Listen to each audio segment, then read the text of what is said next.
But what was particularly concerning about the Wall Street Journal expose was the degree to which Instagram's own algorithm was promoting the discoverability of victims for pedophiles seeking child abuse material.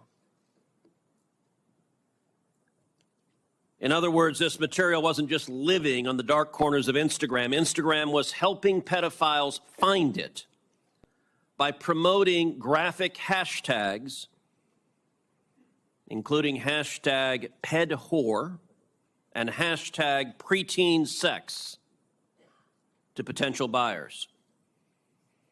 Instagram also displayed the following warning screen to individuals who were searching for child abuse material.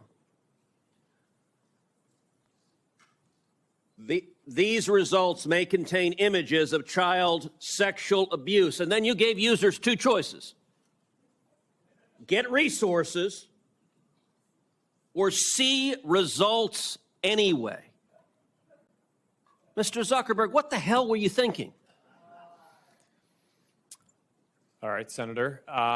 The basic science behind that is that when people are searching for something that is problematic, it's often helpful to, rather than just blocking it, to help direct them towards something that that could be helpful for getting them to get help. In what, I understand get resources. In what sane universe is there a link for see results anyway?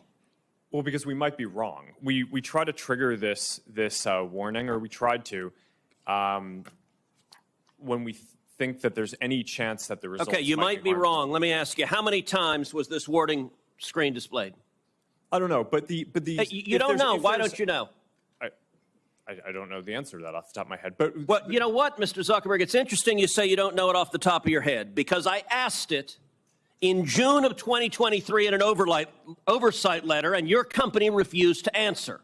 Will you commit right now to, within 5 days, answering this question for this committee?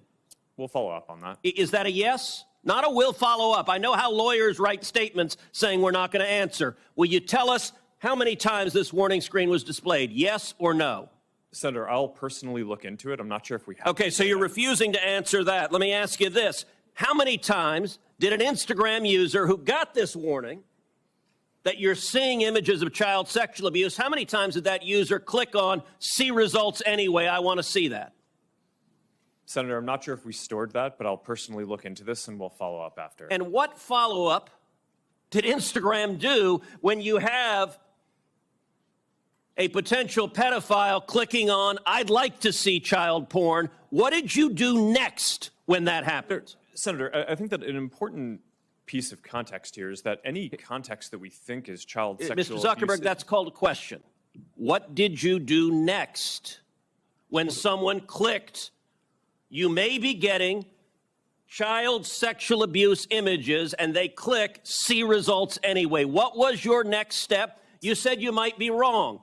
Did anyone examine, was it in fact child sexual abuse material? Did anyone report that user? Did anyone go and try to protect that child? What did you do next? Senator, we take down anything that we think is sexual abuse material on the service, and we do. Did anyone verify whether it was in fact child sexual abuse material? Senator, I don't know if every single search result we're following up on, but did you report the people who wanted it? Senator, do you want me to answer your question? Yeah, I want you to answer the question I'm asking. Did you report the people who click see results anyway?